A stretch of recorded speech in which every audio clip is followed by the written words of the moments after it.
Hi అండి, నమస్తే, welcome to my channel. This is Ravi Chepur. వరంగల్లో ఉన్న 1000 పిల్లర్ టెంపుల్ ఏ విధంగా అయితే ఉందో మక్తల్లో కూడా అదే విధంగా ఉంది అని మొదటిగా ఒక సీనియర్ మోస్ట్ జర్నలిస్ట్, ఆయన పేరు హనుమంతు గారు. ఆయన ఆ టెంపుల్ గురించి చాలా సంవత్సరాలుగా రీసెర్చ్ చేశారు. ఆ టెంపుల్కి ఈ టెంపుల్కి డిఫరెంట్ ఏంటి, ఏదైనా డిఫరెంట్ ఉందా, ఈ టెంపుల్ని ఎవరు కట్టారు ఏంటి అంటే కాకతీయులే కట్టారు, ఇక్కడ కూడా కాకతీయులే కట్టారు. ఆ డీటెయిల్స్ అన్నీ మనము కనుక్కుందాం అనమాట. ఆల్రెడీ ఈ టెంపుల్ గురించి నేను ఫస్ట్ ఒక ఎపిసోడ్ చేశాను, టెంపుల్ ఎలా ఉంది ఏంటి అనేది. ఆ లింక్ కూడా, ఆ వీడియో లింక్ కూడా ఈ వీడియో కింద డిస్క్రిప్షన్లో ఇస్తాను. ఆ లింక్ కూడా మీరు ఇంకా ఫుల్ డీటెయిల్స్ కావాలంటే ఆ వీడియోని మీరు చూడొచ్చు. నా పేరు హలుకూరి హనుమంతు. ఈనాడు విలేకరిగా నేను 1980 నుంచి 90 వరకు పనిచేసినాను. ఆ కాలంలోనే దేవాలయాల గురించి రీసెర్చ్ చేశాను. అన్న, యాక్చువల్గా మక్తల్కి ఒక వేరే పేరు ఉంది అని అన్నారు కదా, అదేమైనా తెలుసా మీకు? 2వ శతాబ్దం అంటే 1800 ఏళ్ల క్రితం మక్తల్లో ఒక యజ్ఞయాగాదులు చేసే స్థలంగా భావించేవాళ్ళు. అప్పుడు మక్క అంటే సంస్కృతంలో మక్క అంటే యజ్ఞం, స్థలం అంటే మామూలుగా స్థలం, అది ప్లేస్. మక్క స్థలం. అది ఇప్పుడు కూడా వాడుతుండ్రు, కొంతమంది వాడుతుండ్రు పూజారులు. యాక్చువల్గా 2వ శతాబ్దంలో మక్క స్థల్, యజ్ఞస్థలం అనేది. అప్పుడు మునులు ఋషులు వచ్చి ఇక్కడ యజ్ఞాలు చేసేవాళ్ళు. అప్పుడు ఇండ్లు గిట్ట ఏమి లేకుండే, వాళ్ళు సముద్రం నది కృష్ణానది దగ్గర ఉంది కాబట్టి స్నానం చేసి వచ్చి ఇక్కడ యజ్ఞయాగాదులు నిర్వహించేవాళ్ళు. దాన్ని రాను రాను కాకతీయులు పరిపాలించినప్పుడు కానీ, రాజులు పరిపాలించినట్టు, ఇతర రాజులు పరిపాలించినట్టు కానీ, మన కాకతీయులు రాజులు పరిపాలించినట్టే తెలుసు, మనకు ఇతర రాజులు పరిపాలించినట్టు తెలియదు. కాబట్టి అప్పుడు మక్క స్థల అని రాకుండా మగతల అనే పేరుతోన రాజ్యాలు ఏలబడ్డాయి. అప్పుడు ఓకే, కాకతీయులు కూడా రాజ్యాలు చేశారు. అప్పుడు వాళ్ళ సామంతులని వాళ్ళే నియమించుకునే వాళ్ళు. గజసేనానులను అటువంటి వాళ్ళని సేనాధిపతిని తెచ్చి మక్తల్లో గుండయ్య నాయుడు అని గజసేనాని ఓరుగల్లో పనిచేసే గుండయ్య తమ సేనాధిపతిని తెచ్చి ఇక్కడ సామంతరాజుగా చేసి, ఆయనకు తోడుగా కొండయ్య నాయుడు అని చెప్పేసి ఆయన ప్రధానిగా పెట్టేసి పరిపాలన సాగించారు. అప్పుడు ఈ టెంపుల్ కట్టారనమాట. అప్పట్లోనే ఈ కుంభేశ్వరాలయం టెంపుల్ కూడా ఆ టైంలోనే కట్టారు. 800 ఏళ్ల కింద కట్టిన కుంభేశ్వరాలయమే. సేమ్ ఏలైతే ఇప్పుడు ఓరుగల్లులో ఉన్నదో 1000 స్తంభాల గుడి అంటారు ఓరుగల్లులో, ఆ ఓరుగల్లో ఉన్న 1000 స్తంభాల గుడి సమానంగా సేమ్ అలాంటిదే ఇక్కడ కట్టడం జరిగింది. ఇంకోటి ఉమ్మడి మహబూబ్నగర్ జిల్లాలో అది ఆలంపూరు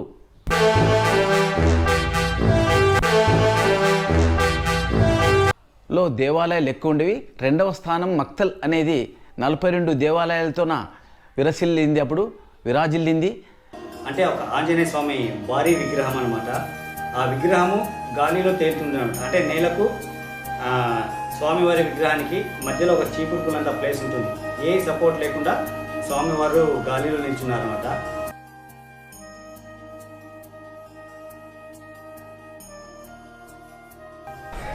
జాంబవంతుల వారు 5000 సంవత్సరాల కంటే క్రితం మనకు కనబడ్డటువంటి చిరంజీవి. త్రేతాయుగం, ద్వాపరయుగ కాలంలో ఈ స్వామి కనబడతాడు. ఇప్పటికీ ఉన్నాడు చిరంజీవి. ఆయన ప్రతిష్ఠించినటువంటి స్వామి వారిగా చెప్తారు.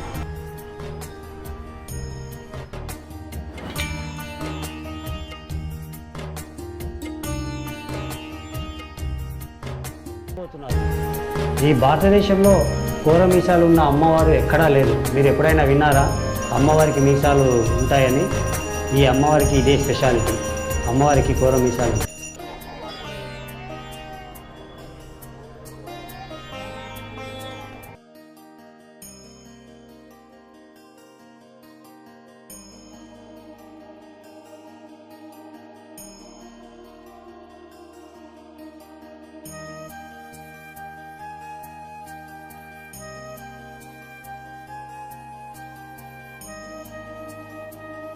శ్రీ శ్రీ శ్రీ మల్లికార్జున మహాస్వామి దివ్య దేవాలయం.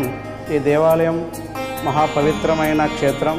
ఈ దేవాలయం దాదాపు 1400 సంవత్సరాల కింద చరిత్ర పొందిన ఒక దివ్య శ్రేష్టమైన దేవాలయం అని మన పురాతన తత్వ హిందూ ఆగమ శాస్త్రాలు చెప్తున్నవి, పురాణ ఇతిహాసాలన. ముఖ్యమైన శ్రీశైల ప్రాంతంలో శ్రీశైల మల్లికార్జున స్వామి దేవాలయం మొట్టమొదటి దేవాలయం ఏదంటే అది మక్తల్ మల్లికార్జున స్వామి దేవాలయం అని ఆగమ శాస్త్రంలో చెప్తున్నవి. విశేషంగా 3 గర్భాలయం ఉండవి. తూర్పు దిశ ఉండదు ప్రధాన ఆలయం. 1400 సంవత్సరాల క్రింద చరిత్ర పొందిన ఇది ప్రధాన ఆలయం శ్రీశైల మల్లికా స్వామి దేవాలయం అని చెప్తున్నారు. అంటే ఇది రెండవ గర్భాలయం. ఈ గర్భాలయంకి అప్పుడు కాలం నుంచి ఇప్పుడు కూడా వృద్ధ మల్లికా స్వామి పూజిస్తున్నారు భక్తులు, అర్చకులు. ఇక్కడ మూడవ గర్భాలయం.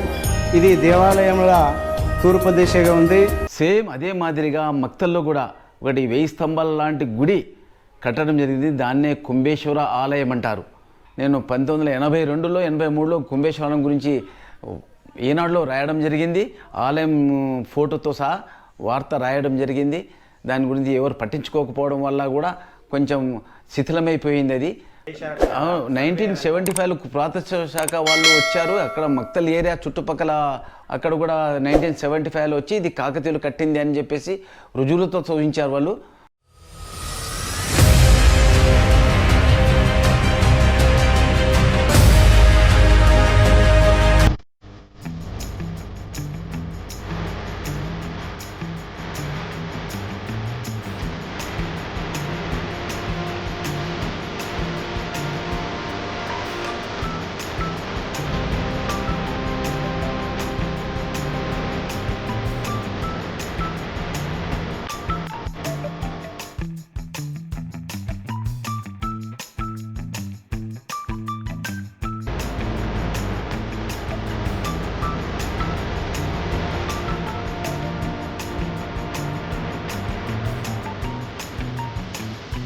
మనకు కింద కనిపించే పిక్చర్లో వరంగల్ టెంపుల్ ఫ్రంట్ సైడ్ ఏ విధంగా అయితే పిల్లర్స్ ఉన్నాయో ఇక్కడ కూడా అదే విధంగా ఉంటాయి. కాకపోతే ఇక్కడ గ్రిల్స్ ఉన్నాయి. ఇది టెంపుల్ బ్యాక్ సైడ్. కింద టెంపుల్ కూడా బ్యాక్ సైడే, వరంగల్ బ్యాక్ సైడ్ అది. కాకపోతే అది పెద్దగా కనిపిస్తుంది, ఇది చిన్నగా కనపడుతుంది, అంతే తేడా.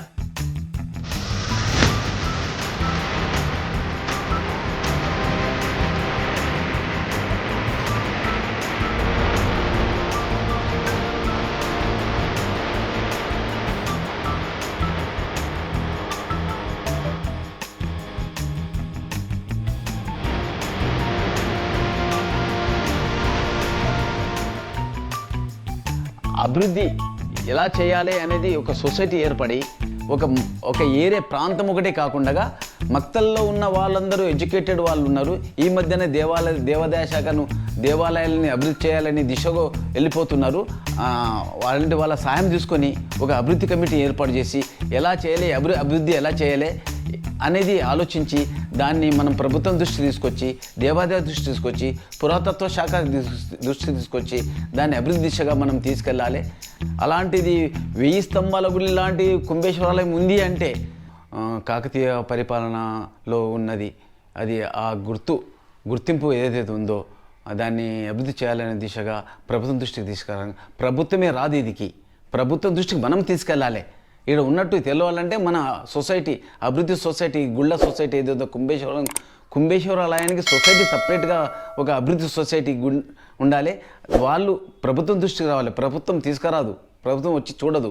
మనమే చెప్పాలి. దేవాదాయ శాఖ కానీ మన పురాతత్వ శాఖ కానీ ప్రభుత్వానికి కానీ చెప్పేసి దాన్ని అభివృద్ధి చేయాలి. అభివృద్ధి చేయడానికి దిశగా మనము ఒక ఏరియా కాకుండా మక్తల్ ప్రాంత ప్రజలు కూడా దాన్ని ఇంట్రెస్ట్ చూపించేసి అభివృద్ధి దిశగా పయనించాలని చెప్పేసి నేను కోరుతున్నాను. వరంగల్ టెంపుల్ లోపలికి వెళ్తుంటే లెఫ్ట్ రైట్ సైడ్ కట్టాలకు ఫ్లవర్స్ ఉన్నాయి కదా. ఇక్కడ మక్తల్ టెంపుల్లో కూడా సేమ్ ఫ్లవర్స్ డిజైన్స్ ఉన్నాయి. ఇక్కడ చూడండి, వరంగల్ టెంపుల్లో బ్లాక్ స్టోన్స్ పిల్లర్స్ ఉన్నాయి. కాకపోతే ఇక్కడ బ్లాక్ స్టోన్స్తో చేసిన పిల్లర్స్ మాత్రమే లేవు. గ్రౌండ్ కూడా సేమ్ యాజ్ ఇట్ ఈస్గా ఉంటుంది అక్కడికి ఇక్కడికి.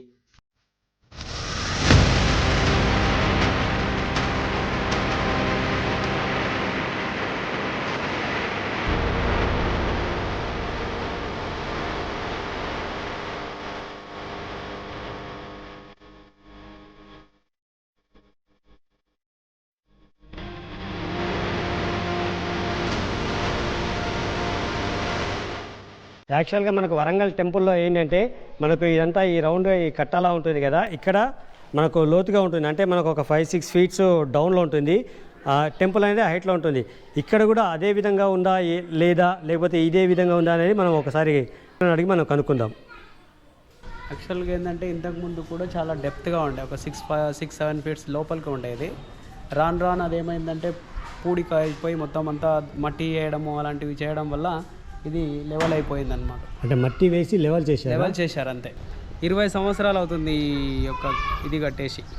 ఏది ఇది అంతకుముందు శిఖరం లేదు. మరి ఇంత ఏముంది మరి ఫ్లాట్గా ఉండే టోటల్ మనకు ఈ స్తంభాల టెంపుల్లో ఏ విధంగా ఉందో అదే విధంగా ఉంది. పైన గోపురం లేకుంటుంది, సేమ్ యాజ్ ఇట్ ఈస్గా ఉంటుంది. కానీ ఇప్పుడు మనకు 20 years అవుతుంది ఈ గోపురాన్ని కట్టేసి. ఓకే. ఇంతకు ముందు వరకు ఈ శిలా తోరణం ఎక్కడ వరకు ఉంటుందో అక్కడ వరకే ఉంది ఇది. ఈ బార్డర్ లాగా బార్డర్ ఎట్లా ఉందో సేమ్ అంతవరకే ఉండే. దాని తర్వాత ఇది తర్వాత నిర్మాణం చేసింది ఇది తర్వాత నిర్మాణం. ఓకే, అప్పట్లో అయితే కాదు, అప్పట్లో లేదు. ఓకే అన్న, థ్యాంక్ యూ అన్న. అన్న మాకు తెలియని విషయాలు. యాక్చువల్గా నాది కూడా మక్తలే, కాకపోతే అక్కడ ఒక 1000 స్తంభాల గుడి లాంటిదే అక్కడ కూడా ఉందన్న విషయం నాకు కూడా తెలియదు. ఈ మధ్య కాలంలో తెలిసింది. అక్కడే చదువుకున్నాను, అక్కడే పెరిగాను, కానీ మా దృష్టి ఎప్పుడు వెళ్ళలేదన్నమాట. ఒక 1000 pillars టెంపుల్లా ఇక్కడ ఉంటుంది అనేది. కాకపోతే అన్న ద్వారానే తెలిసింది ఆ టెంపుల్ గురించి. అందుకే ఆ టెంపుల్ అనేది ఎవరికి తెలియదు. సో దాని గురించి అని చెప్పేసి ఆ టెంపుల్ని కొంచెం నలుగురికి మనం చెప్పాలన్న ఉద్దేశంతోనే నేను ఈ వీడియో చేస్తున్నాను. ఆల్రెడీ ఈ టెంపుల్ గురించి నేను ఫస్ట్ ఒక ఎపిసోడ్ చేశాను, టెంపుల్ ఎలా ఉంది ఏంటి అనేది. ఆ లింక్ కూడా, ఆ వీడియో లింక్ కూడా ఈ వీడియో కింద డిస్క్రిప్షన్లో ఇస్తాను. ఆ లింక్ కూడా మీరు ఇంకా ఫుల్ డీటెయిల్స్ కావాలంటే ఆ వీడియోని మీరు చూడొచ్చు. సో ఈ టెంపుల్ గురించి వెలుగులోకి తీసుకురావాలి అంటే మనమేం చేయాలి అన్నది రిపోర్టర్ గారు మన హనుమంతు గారు చాలా బాగా చెప్పారు. గవర్నమెంట్ మన దగ్గరికి రాదండి, మనమే గవర్నమెంట్ తెలిసేలా చేయాలి అన్నారు చూడండి. ఆ పాయింట్ చాలా బాగుంది. సో ఇప్పటికైనా ఇలాంటి టెంపుల్స్ గురించి మనం 10 మందికి చెప్పాలి, తెలియజేయాలి. అప్పుడే గవర్నమెంటే కూడా గుర్తిస్తుంది, ఆ టెంపుల్ని అభివృద్ధి చేస్తుంది. ఆ టెంపుల్ కూడా ఒక టూరిస్ట్ ప్లేస్లా, ఆ టెంపుల్ని కూడా ఒక గుర్తింపు తీసుకొచ్చి ఒక టూరిస్ట్ ప్లేస్లా చేయాలని చెప్పేసి మా ఆకాంక్ష.